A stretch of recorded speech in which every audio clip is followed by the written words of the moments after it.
Hello students, welcome to Solve Your Knowledge. இன்னைக்கு நம்ம பார்க்க போகிறது 12th standard mathsல exercise 6.6ல 5th sum.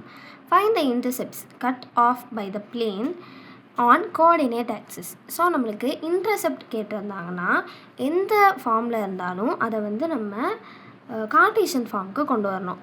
So இந்த ஃபார்மில் இருக்கிறத கார்ட்டீசியன் ஃபார்முக்கு கொண்டு வரதுக்கு ஐஜேகேக்கு பதிலாக XYZ போட்டாவே போதும்.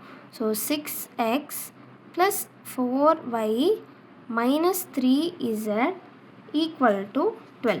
ஸோ இதோட கார்ட்டீசியன் ஃபார்ம் இதுதான். நம்மளுக்கு இன்டர்செப்ட் ஓட ஜென்ரல் ஈக்குவேஷன் என்ன அப்படின்னா x by a plus y by b plus z by c equal to 1. So இதுதான் ஜென்ரல் ஈக்குவேஷன். இதில் ABC அப்படிங்கிறதான் XYZ இன்டர்செப்ட். ஸோ இதே ஃபார்மெட்டுக்கு நம்ம கொண்டு வரணும்.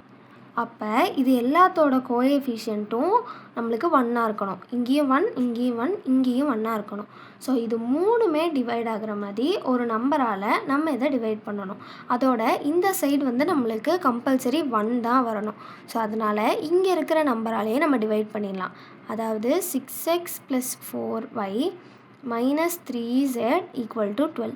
ஸோ நம்மளுக்கு ரைட் ஹேண்ட் சைடு கம்பல்சரி 1 வரணுங்கிறனால எல்லாத்தையும் 12ஆல் டிவைட் பண்ணிடலாம். ஸோ அப்படி பண்ணிட்டா நம்மளுக்கு என்ன வரும்? x by 2 plus y by 3 plus z by இந்த மைனஸை நான் கீழே கொண்டு வந்துக்கிறேன். ஏன்னா ஜென்ரல் ஃபார்மேட்டில் நம்மளுக்கு இங்கே ப்ளஸ் தான் இருக்கும். So -4 equal to 1.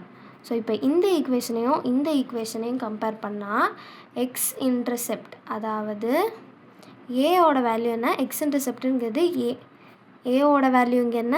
2. சிமிலராக இதே மாதிரி தான் y இன்டர்செப்ட் ஜென்ரல் ஈக்குவேஷனில் b. ஸோ இங்கே என்ன? 3. சிமிலராக z இன்டர்செப்ட் ஈக்குவேஷனில் z இன்டர்செப்ட் c.